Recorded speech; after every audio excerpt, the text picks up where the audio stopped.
యావత్తుకు నిబంధనం శరీరాత్మభావం ఎంగిరారాధత్.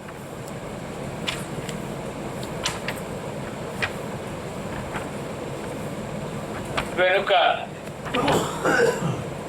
సామానాధికరణ్యంలో పూలు నిన్న సగం పూలు పెట్టేటప్పటికి అవి అన్ని ఈయనయే అయి ఉన్నాడు. పూలు నీళ్లు చల్లి పెట్టుంటారు. నీళ్ళు ఎక్కడ చల్లాను అసలు ఆత్మ అయిన వాడు పరమాత్మ వచ్చేటప్పుడు అదే అని సామానాధికరణ్యం వెనుక మనం చెప్పుకున్నాం. ఇంతకు ముందు 2-3 రోజులు పూలు కోసుకొస్తే ఫ్రెష్ పూలకి తెల్లగా ఉన్నాయి ఫ్రెష్ పూలు. కొంచెం కలర్ మారిందంటే అందులో సంబంధాన్ని భావి ప్రతిసంధాన న్యాయం, భావి ప్రతిసంధాన న్యాయం మీరు మోసుకొచ్చిన నేను చూసా ఎర్రగా ఉన్న రేకులు ఉన్నాయి కూడా. చెప్పదలుచుకున్న దాన్ని సూచించడం కోసమని తెలపడాన్ని, అంటే తర్వాత ఏదో చెబుదామని మనసులో ఉంచుకుని దానికి అనుగుణంగా చెప్పడాన్ని భావి ప్రతిసంధాన న్యాయం అంట. ఇప్పుడు ఇందుకు మునుపు పాసురములు ఈ పాసురంలో చెప్పదలుచుకున్న విషయాన్ని హృదయంలో దాని మనకి కొంచెం ముందే నేను చూశానని చెప్పా. మీకు ఇష్టం లేనప్పుడు చెప్పద్దు. మీరు చెప్పింది వినాలి అంటే నేను కాలక్షేపంలో ఉన్నప్పుడు అని అంటే మీరు చెప్పింది వేదంగా మాట్లాడతారు. అవతల చెప్పిన మాట వినరా? మీదే కరెక్ట్ అంటే ఎన్ని జన్మలైనా ఈ సమస్త జగత్తుకు పరమాత్మకు కళ్ళు లేవో నాకు తెలీదా? చూశానని చెప్తారా? పొద్దున్న చూశానంటే నిన్న చూశానని చెప్పా. ఏదో మాట్లాడతారు. దేనికి నాకు జగత్తంతటా చేతన అచేతనములు అన్నిట పరమాత్మ వ్యాపించి ఉన్నాడు. ఎలా వ్యాపించి ఉన్నాడు? దానిని శరీరముగా కలిగి తాను ఆత్మయ్య ఉన్నాడు. అంటే తాను వాటిని అంటే జీవులను ప్రకృతిని కూడా శాసించేటటువంటి వాడై ఉండడం, ఆధారమైన వాడై ఉండడం, ఇవన్నీ కూడా అపృథక్ సిద్ధ సంబంధంతో ఉండడం. ఇవన్నీ శరీర లక్షణాలు. శరీరానికి పరమాత్మకి ఉండే సంబంధం రాజు అందిస్తుంది. ఆ శరీరాత్మభావ సంబంధాన్ని చెబుతున్నారు అని చెప్పుకోవచ్చు.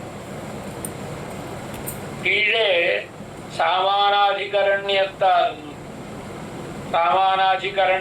చెప్పడం. ఇక్కడ కీడే సామానాధికరణ్యత్తారం అంటే అర్థం ఏంటి?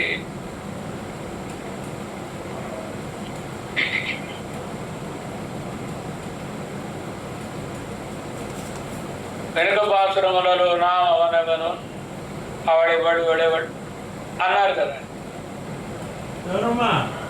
నా అంటే వాడు మధ్యలో ఉన్నవాడు ఇలా చెప్పినటువంటివన్నీ కూడా అను ఇవన్నీ కూడా సామానాధికరణ్యాన్ని చెప్పారు. విరుద్ధమైనటువంటి ఎడందిలా పడుకున్నవాడు పడుకోనివాడు ఇద్దరు ఒకటి కాదుగా వైయధికరణ్యం. అందుచేత వాళ్ళలోనూ పరమాత్మ ఉన్నాడు, వీళ్ళలోనూ పరమాత్మ ఉన్నాడు కనుక పరమాత్మను పుచ్చుకొని వైయధికరణ్యం చేత చెప్పినటువంటి దానికి కారణం అది ఒక పద్ధతిలో తెలపడం అన్నమాట. ఇలా చెప్పడానికి కారణం ఏమిటి? ఐక్యం జీవుడికి పరమాత్మకి, ప్రకృతికి పరమాత్మకి ఐక్యాన్ని చెప్పడంలో ఉద్దేశం ఏమిటి? అదే ఇది జీవుడే దేవుడు కాదు. ఓం ఉందండి, ఓంకారానికి అర్థం మనం ఏం చెప్తున్నాం, అద్వైతులు ఏం చెప్తున్నాం. అద్వైతులు చెప్తే ఓం అంటే ఆ అంటే పరమాత్మ, మా అంటే జీవుడు, ఊ అంటే అవధారణం కదా. అలా చెప్పినప్పుడు ఆ ఏవ మా,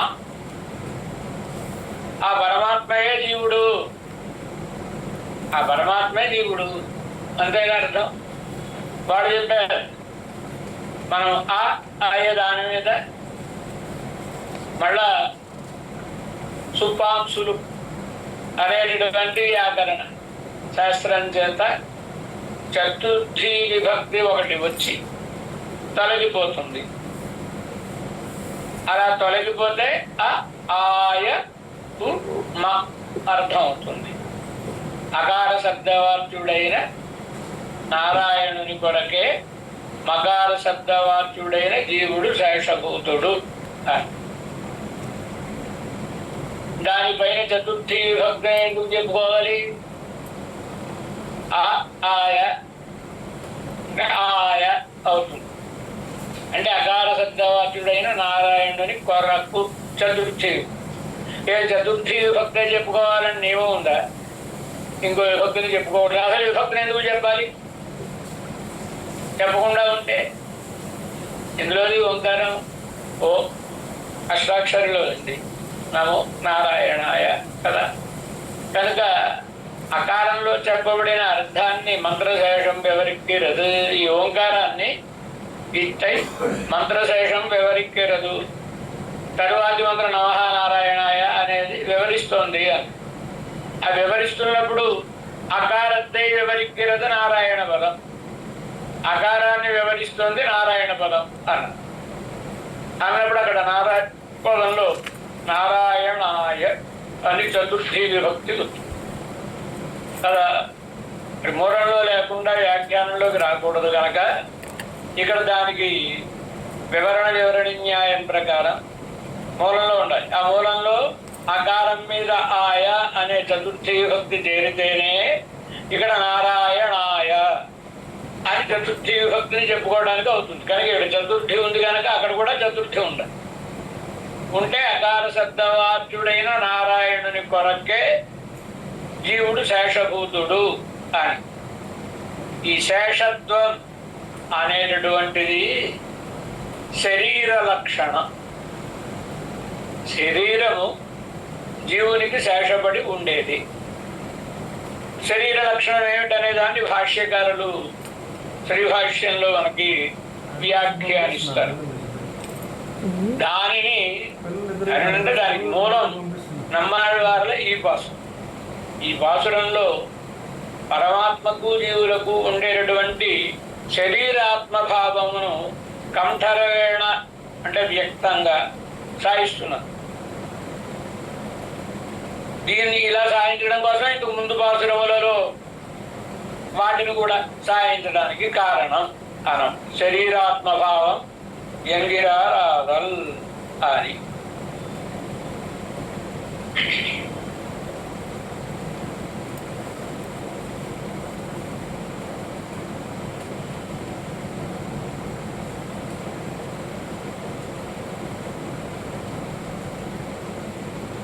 ఏమిటి వేద శృతులు ప్రతివాక్యములు మూడు రకములుగా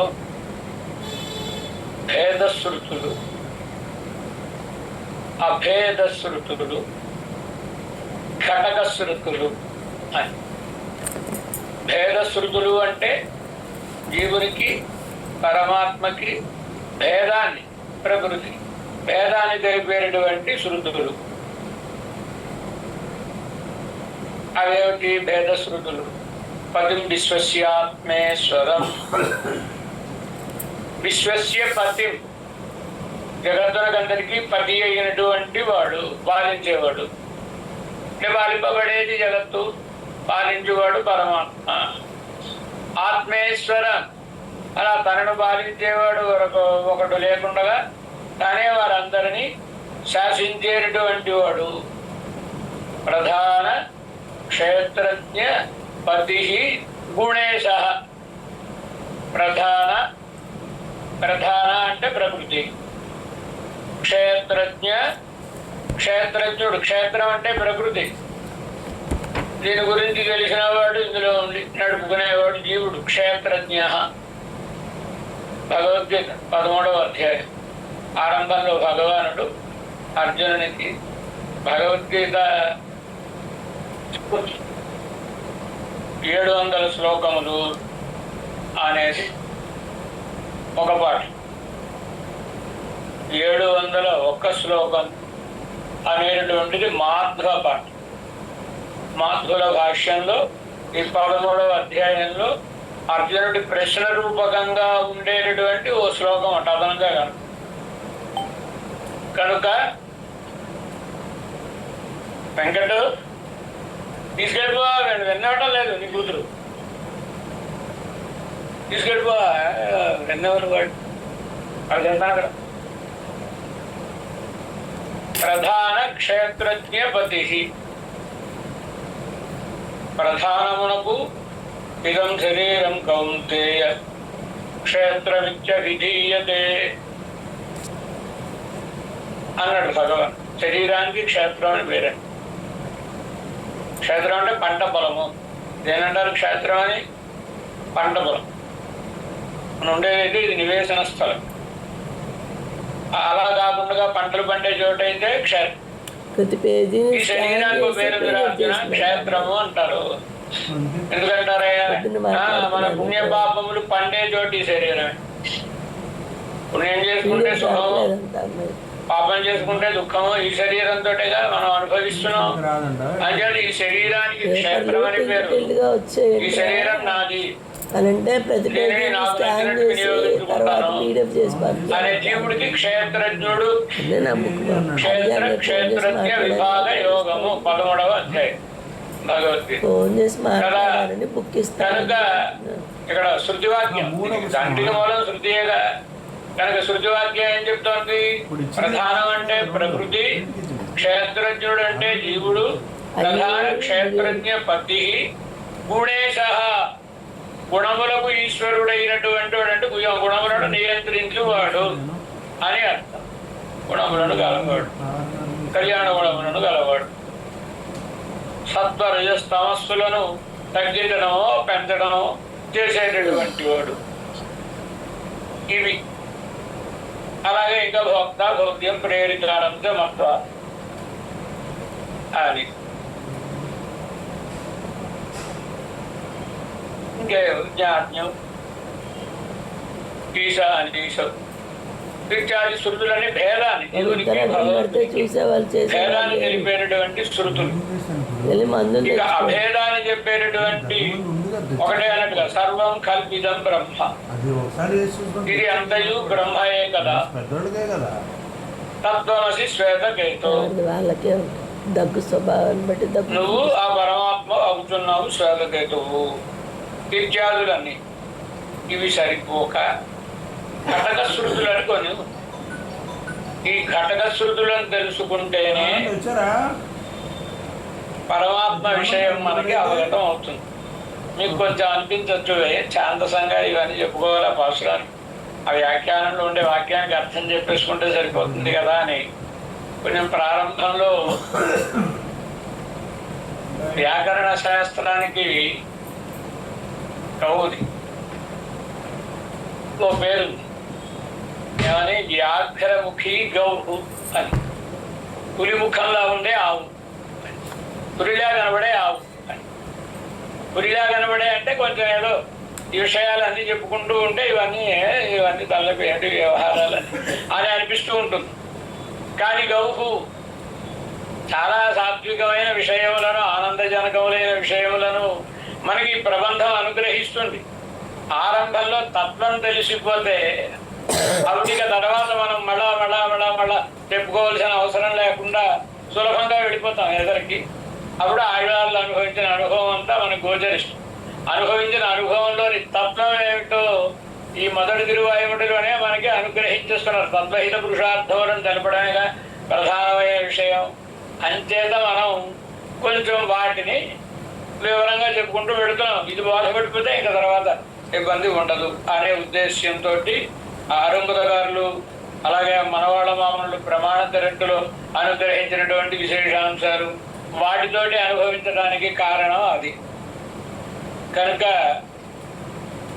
ఇవి అభేదం. నువ్వే అదేవాడు అంటే అభేదాన్నే చెప్తోంది కదా. సర్వం కల్పితం బ్రహ్మ ఘటక శృతులు విద్య. కానీ ఏది నిజం? ఒకటే అన్నమాట నిజమా, రెండో మూడో ఉన్నాయన్నమాట నిజమా? అది నిజమైతే ఇది అబద్ధం అవ్వాలి, ఇది నిజమైతే అది అబద్ధం. రెండు సత్యాలే, సర్వము సత్యమే.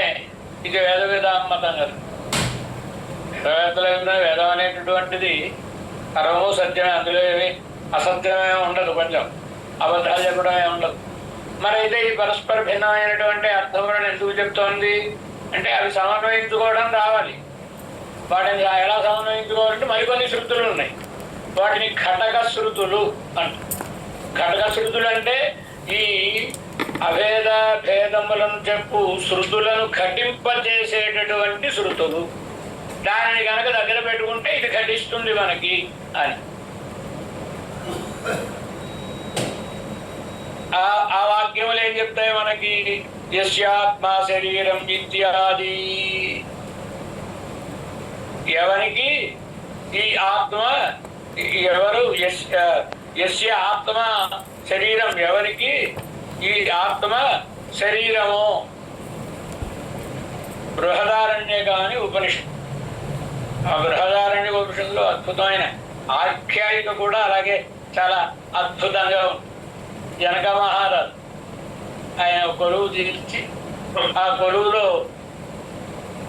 మీలో బ్రహ్మవేత్త ఎవరైతే వాళ్ళకి ఇదిగో నేను కొన్ని వేల గోవులను వాటి కొమ్ములకు బంగారు తొడుగులు తొడిగి సమర్పిస్తాను, మీలో ఎవరు బ్రహ్మవేత్త అన్నాడు ఆయన.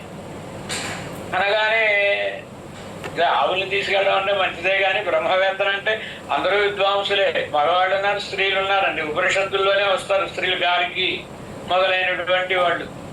కనుక ఎవరు నిన్నకున్నారు? ఇందులో యాజ్ఞవల్క్యుడు లేచి శిష్యుడిని, శిష్య ఈ ఆవులన్నింటినీ మన గోశాలకి తరలించు అని అనగానే అప్పుడు మిగతా వాళ్ళకి చైతన్యం కలిగి లేచి ఆగారు.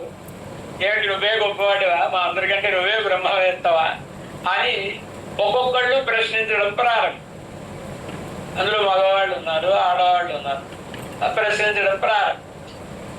అందులో ఒక ఆయన ఎవరైనా ఉద్దాలకుడు అనే ఆయన, చాంద్రోగ్యంలోను ఈ ఉద్దాలకుడు శ్వేతకేతు ఈ వృత్తాంతం వస్తుంది. ఉద్దాలకుడు అనేటటువంటి ఆయన భారతంలో కూడా వస్తుంది. ఆ ఉద్దాలకుడు అనేటటువంటి ఆయన లేచి ఈయన చాలా అందంగా ఉంటుంది ఆఖ్యాయి. యాజ్ఞవల్క్యుడిని ప్రశ్నించాడు. మేము ఒకసారి యాజ్ఞవల్క్య, మేము ఒకసారి కొంచెం ఈ శ్రౌత విషయ కల్పసూత్రం ఇది చదువుకోవడం కోసమని మేమందరం కూడా ఏదో ఓ దేశానికి వెళ్ళామయ్యా. వెడితే అక్కడ ఓటర్ చేసాం. వెడితే అక్కడ మేము ఒక ఆయన దగ్గర చదువుకుంటున్నాం. ఆయన కపిగోత్రోద్భవుడైన పతంజలుడు, ఆయన పేరు పతంజలుడు. ఆయన కపిగోత్రానికి చెందినవాడు గనక కాప్య పతంజల అని ఆయన దగ్గర చదువుకోవడానికి వెళ్ళారు. పెడితే ఆయన భార్యను ఒక గంధర్వుడు ఎప్పుడు ఆవేశించుంటాడు. దానితో వీళ్ళు ఆ గంధర్వుడిని అంటే ఆ భార్యని ఎవరో ఆవేశించున్నారు, ఎవరయ్యా నువ్వు ఆవేశించింది అని అడిగారు. అడిగితే ఆ గంధర్వుడు నేను బ్రహ్మవేత్తని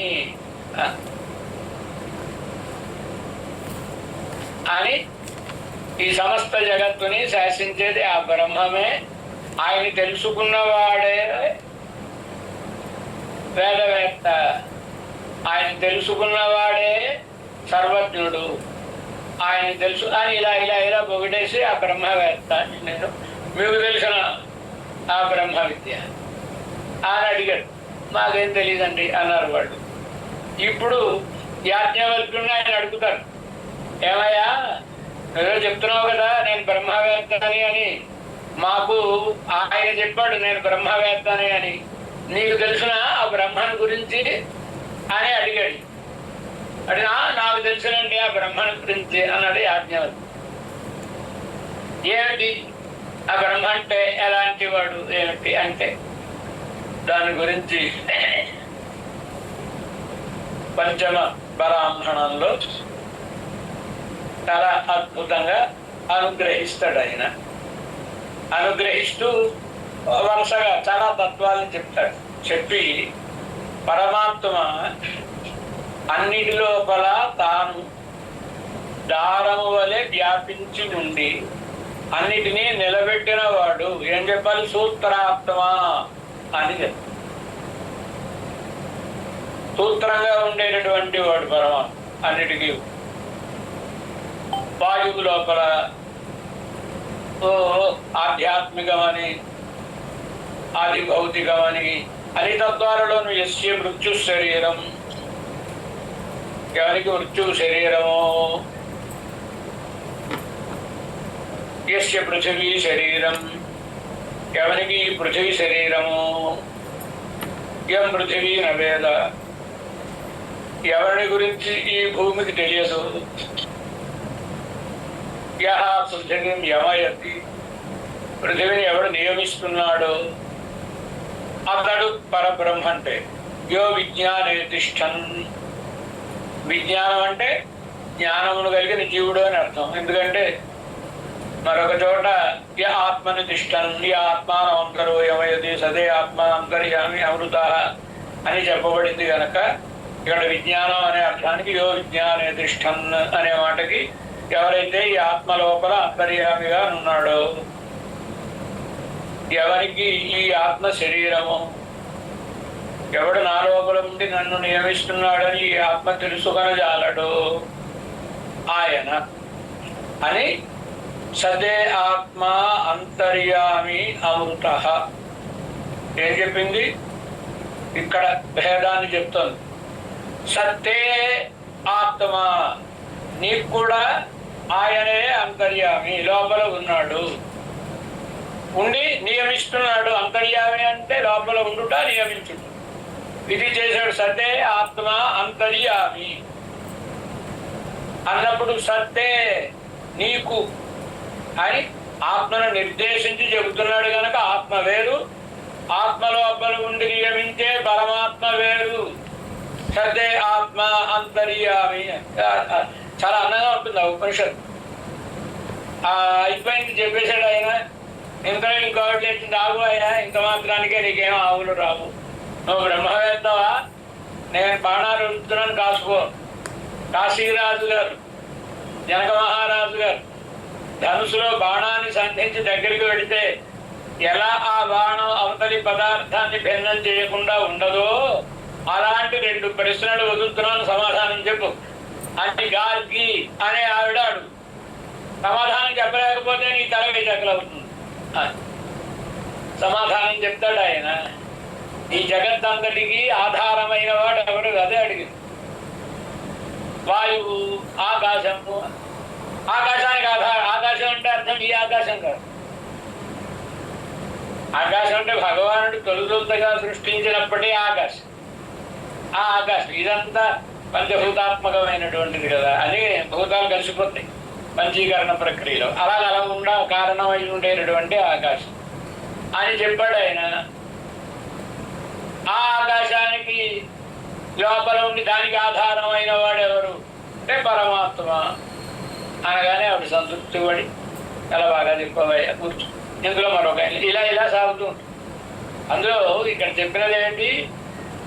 యస్య ఆత్మ శరీరం అని. ఆత్మకి పరమాత్మకి ఉండే సంబంధం శరీరాత్మభావము. దీన్ని అంగీకరించగలిగితే ఒకటి అన్నమాట అసత్యం, 2 అన్న 3 అన్నమాట అసత్యం కాదు.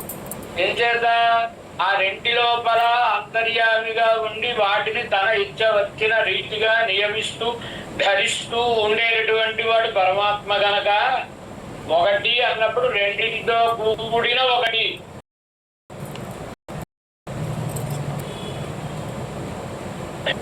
ప్రకాశికాకారులు కూడా అద్వైతుల్ని గురించి ముందు అనువదించి మీరు చెప్పిన అద్వైతాన్ని మేము ఒప్పుకుంటున్నామండి, అద్వైతం అనే మాట నిజమే, వేదాంతాలు చెప్తున్నాయి ఒకటే తత్వము, ఇందులో అసత్యమేం లేదు. తచ్చ అద్వైతం కిను రూపం. అయితే ఒకటి ఎలాంటి ఒకటి? రెంటిని శరీరముగా కలిగిన ఒకటి, రెండిటితో కూడిన ఒకటి అన్నప్పుడు ఆ ఒకటి అన్నమాట యథార్థమే.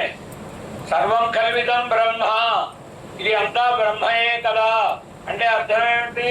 ఈ సమస్త జగత్తు లోపల వ్యాపించి పెట్టిన ధరించినటువంటి వాడు పరమాత్మయే కదా అని అర్థం.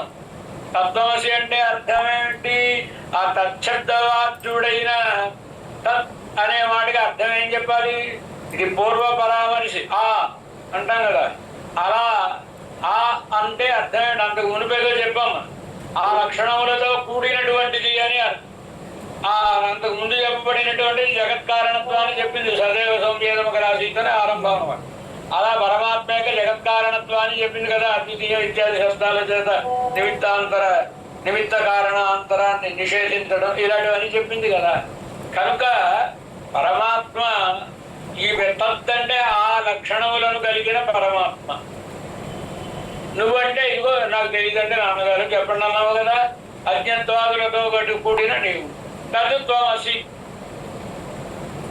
నువ్వు ఆ పరమాత్మ అవుతున్నావు అంటే పరమాత్మను ఆత్మగా గలవాడ అవుతున్నావు.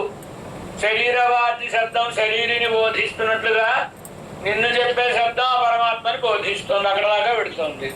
కనుక తత్వమసి అంటే అదేం పొరపాటేం కాదుగా, అహం బ్రహ్మాస్మి ఇవన్నీ కూడా. కనుక ఇట్లా ఈ భేదశృతులకు అభేద శృతులకు సమన్వయాన్ని చెప్పినటువంటి ఘటక శృతులు ఏం చెప్పింది? ఘటక శృతి యస్య ఆత్మ శరీరం, ఆత్మకి పరమాత్మకి ఉండే సంబంధం శరీరాత్మభావ సంబంధము అని చెప్పింది కదా. దానినే వ్యక్తంగా కంఠరవేణ ఇవాటి పాసురంలో మనకి ఈ పాసురంలో అనుగ్రహిస్తున్నారు. శరీరాత్మభావం ఎంగిరార్ ఆదల్, అది శరీరాత్మభావము అనుచున్నారు అని చెప్పుకోవచ్చు. ఎంచేత ఈ శృతి చాందోగ్యం అనేన జీవేన ఆత్మన అనుప్రవిశ్య నామరూపే వ్యాకరవాణి ఎంగిరబడియే ఏమన్నాడు పరమాత్మ? అనేన జీవేన ఈ జీవుడితోటి, ఆత్మన జీవుడితో కూడిననే, అనుప్రవిశ్య ఆ పదార్థం లోపల ప్రవేశించి, నామ రూపే నామము రూపము ఈ రెండింటిని వ్యాకరవాణి కలుగజేయుదును అని సంకల్పించాడు పరమాత్మ. కనుక ఇప్పుడు ప్రతి పదార్థంలోనూ జీవునితో పాటుగా పరమాత్మ వ్యాపించి ఉన్నాడు అని అర్థం. అది మనకి కొంచెం అరుంబుధకారులు వివరంగా అనేన జీవేన అనేది తం సృష్ట్వా తదేవానుప్రావిశత్, తం సృష్ట్వా దానిని జగత్తును సృష్టించి, తదేవ అనుప్రావిశత్ ఆ పరమాత్మ దాని లోపల అనుప్రవేశము చేసెను. తద్ అనుప్రవిశ్య సత్యత్యభవత్ అంటే జీవుడు ప్రకృతి ఈ రెండు అయ్యాడు అనే శృతి అర్థాన్ని అనేన జీవేన ఆత్మన అనుప్రవిశ్య అనే చాందోగ్య శృతి, సృష్టిని చెప్పేటటువంటి శృతి అండి. సృష్టిని చెప్పేటటువంటిది శరీరాత్మభావాన్ని చెబుతోంది అని అర్థం. ఏమనుకున్నాడు పరమాత్మ? హంతాహమిమాస్తిశ్రో దేవతాః, త్రివృతం త్రివృతం ఏకైకాం కరవాణి అనుకున్నాడు పరమాత్మ.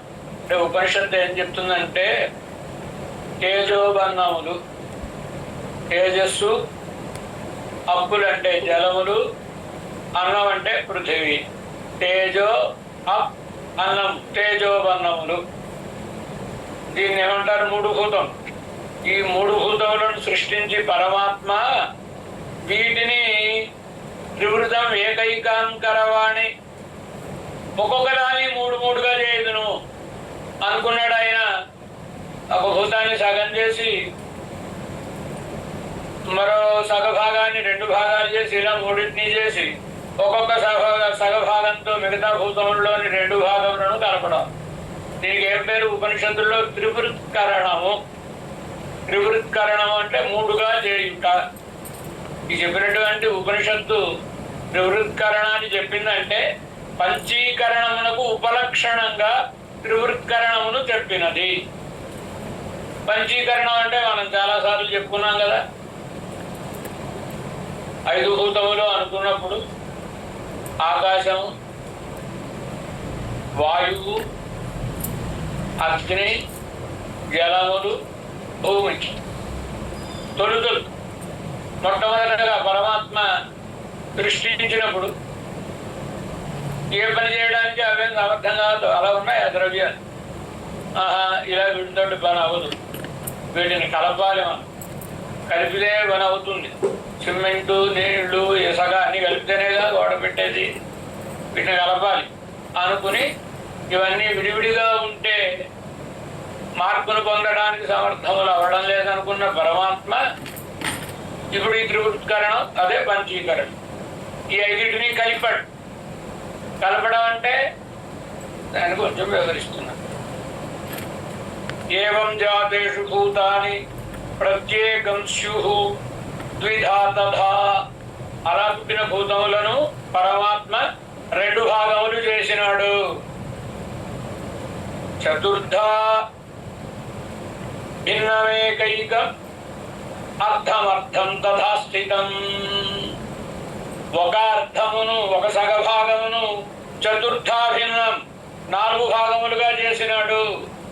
అంటే ఒక భూతం సగభాగం, ఒక విభాగం 4 భాగములుగా ఉండేది, మిగతా సగం 4 భాగములుగా ఉండేది చేసి, ఈ సగభాగంతో ఈ 4 భాగములలో అంటే 1/2 భాగం ఆకాశము, 1/2 భాగం.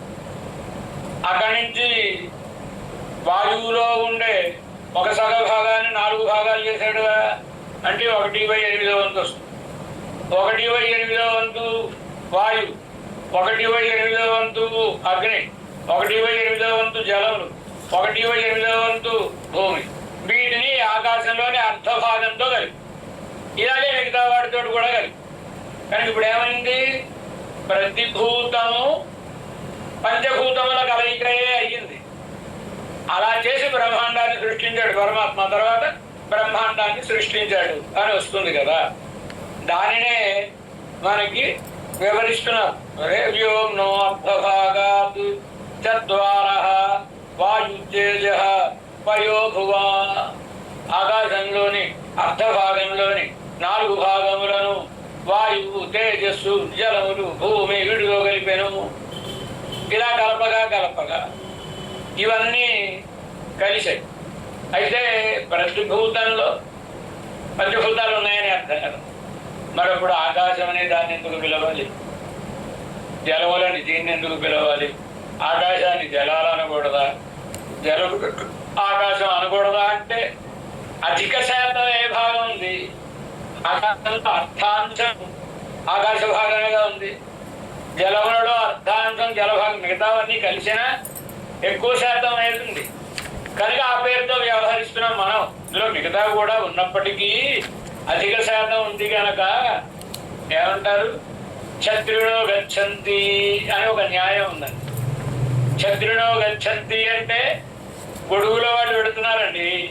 గొడుగులు పట్టుకుని పెడుతున్నారండి కొందరు. ఆ పెడుతున్న వాళ్ళ క్షత్రియుడో గచ్చంతి అన్నాడు. అదిగోండి గొడుగులు వాడు పెడుతున్నారు. అందులో అందరూ గొడుగులు వాడే లేరు, కొందరు గొడుగులు లేని వాడు కూడా ఉన్నారు. ఉన్న వాళ్ళని కూడా పెడతాడే కలిపి ఎక్కువ మంది గొడుగులు పట్టుకున్న వాళ్ళు ఉన్నారు కనుక క్షత్రియుడో గచ్చంతి అన్నారు కదా. అలాగే ఆకాశంలో మిగతా 4 భూతముల యొక్క భాగములు కూడా ఉన్నప్పటికీ ఆకాశము యొక్క భాగమే అధికంగా ఉంది కనుక దానికి ఆకాశం అని పేరు, మరొక దానికి మరొకటి పేరు, మరొకటి పేరు, ఇలా వచ్చింది కదండి. అన్నమయోయం క్రతు. ఆ క్రతు అంతా అన్నమయం అండి బాబు. ఎక్కడ చూసినా తది ఆరాధన అంటే తది ఆరాధన ఒక్కటే లేదు, ఇంకా ఉన్నాయి. హోమాలు చేయడమో, జపాలు చేయడమో, పారాయణ చేయడమో ఉన్నా ఎక్కువగా ఎక్కడ చూసినా ఈ తది ఆరాధన విభాగం కనబడుతుంది కనుక అన్నమయోయం క్రతుః అంటే అలాగే ఈ భూతానికి పేర్లు రావడం. కానీ పరమాత్మ వీటినన్నిటినీ కూడా కలిపాడు. ఇది పంచీకరణ ప్రక్రియ అన్నమాట. ఈ పంచీకరణ ప్రక్రియలో అనేన జీవేన ఆత్మన అనుప్రవిశ్య, అప్పుడు ఈ జీవుడితో పాటుగా తాను అనుప్రవేశం చేశాడు. అంటే ఇక్కడ అనేన జీవేన ఆత్మన, అనేన జీవేన ఆత్మన అంటే అర్థం జీవ శరీరకేణ మయా అని, సింహేణ భూత్వా బహవో మయాత్త అని ఏదో ప్రమాణాన్ని చూపిస్తారు. దాన్ని సింహమునయి అనేక మందిని భక్షించినాను అని. అలా ఈ ఆత్మ లోపల నేను అంతర్యామిగా ఉండి అనేన జీవేన ఆత్మనా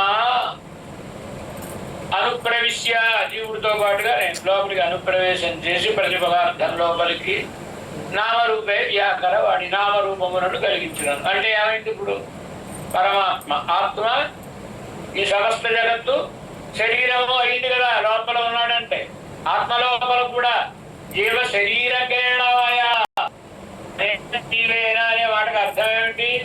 ఏదో ఇద్దరు స్నేహితులు ప్రక్కన నడిచి వెళ్ళినట్టు కాదు. జీవుని లోపల జీవుణ్ణి శరీరముగా కలిగిన నా చేత నేను అని అర్థం. అంటే జీవుడి లోపల అంతర్యామి, ఆ జీవుడు ఈ ప్రకృతిలో ఉన్నాడు కనుక తద్వారా జీవ ద్వారా అనుప్రవేశం కనుక ప్రకృతి లోపల ఉన్నవాడు ఈయనే జీవుని లోపల ఉండడం ద్వారా. అందుచేత ఇప్పుడు ఈ జగత్తుకి పరమాత్మకి ఉండే సంబంధం ఏంటి? శరీరాత్మభావ సంబంధము. కనుక సృష్టించినప్పుడు పరమాత్మ శరీరాత్మభావమును సింహేన భూత్వా అంటే సింహ శరీరం కలిగినటువంటి వాడిని అయినటువంటి నా చేత అనేక మంది కనబడినారు అని కదా. అనేన జీవేన ఆత్మన అనుప్రవిశ్య నామరూపే వ్యాకరవాణి ఎంగిరబడియే అన్నటువంటి రీతిగా త్రివృత్కృతమార అచిత్తిలే అదే చెప్పిన త్రివృత్కరణ మూడు భూతాలు అన్నాం కదా, తేజస్సు జలములు భూమి అని. ఆ చిత్తిలే జీవ ద్వారా అనుప్రవేశి, జీవుని ద్వారా తాను ప్రవేశించి దానికి వస్తుత్వ నామభాక్త్వంగా ఉండాంబడి పడిని ఉన్నది వస్తువు అవ్వాలి, ఉన్నది అవ్వాలిగా. కనుక నామ రూపే వ్యాకరవాణి రూపం కలగాలి. రూపం కలిగిన తర్వాత దానికి ఏదో ఒక పేరు. కనుక ఆ పేరు రూపం ఉండాలంటే ఆ పదార్థం ఉండాలి. దాని ఉనికి కావాలి అంటే లోపల జీవునితో పాటుగా పరమాత్మ ఉండాలి అని అందుచే అని ఆ వాక్యం చెప్పినట్టుగా ఎవైతానెన్నలాంబడి ఇరుందా మృదాత్మకో ఘట ఎన్నుంబడి ఇరుక్కయన్రిక్కే, ఇవన్నీ తాను అనే రీతిగా ఉన్నాడు అంటే మృదాత్మకోయం ఘట అన్నారండి. కొండని చూసినప్పుడు ఆ లోపల అది ద్రవ్యం ఏమిటో తెలీదు, కొండ కనబడుతుంది. దేంతో చేశారండి అని అడిగితే మట్టి కొండ అండి, మట్టితో చేయబడిన కొండ అన్నారు కదా. ఇప్పుడు జగత్ కూడా పరమాత్మ అలా మారిపోయాడా? కాదు, ఆయన యొక్క శరీరభూతమైన ప్రకృతి పరిణమించింది. ఆ ప్రకృతి లోపల జీవుడు, జీవుడి లోపల దేవుడు. ఇది అంతే తప్ప తానే మారిపోవడం కాదు, తానే కుండ కాదు. ఆ కుండ అనే పేరు పెట్టబడిన వస్తువు లోపల ఉండే, జీవుని లోపల ఉండే పరమాత్మ అని అర్థం. కనుక ఏమైంది ఇప్పుడు పరమాత్మకి ఈ జీవుడు శరీరమే అయ్యాడు, ఆ కుండ శరీరమే అయ్యింది. అంతే తప్ప మట్టి కుండ కుండగా మారిన, మట్టి ముద్ద కుండగా మారినట్లుగా కాదు. తానే మారిపోవడం అంటే ఈ వికృతులనే ఆయనకు వస్తాయి. పరమాత్మ ఆయనకేం రావుగా, ఆయన లోపల ఉన్నాడు కదా. యస్యాత్మ శరీరం, యస్య పృథివీ శరీరం, యస్య వాయు శరీరం, ఓ ఇలా చాలా చెప్పింది బృహదారణ్యకం కదా. కనుక అలా పరమాత్మ వీటన్నిటికీ లోపల ఉన్నాడు. ఎలా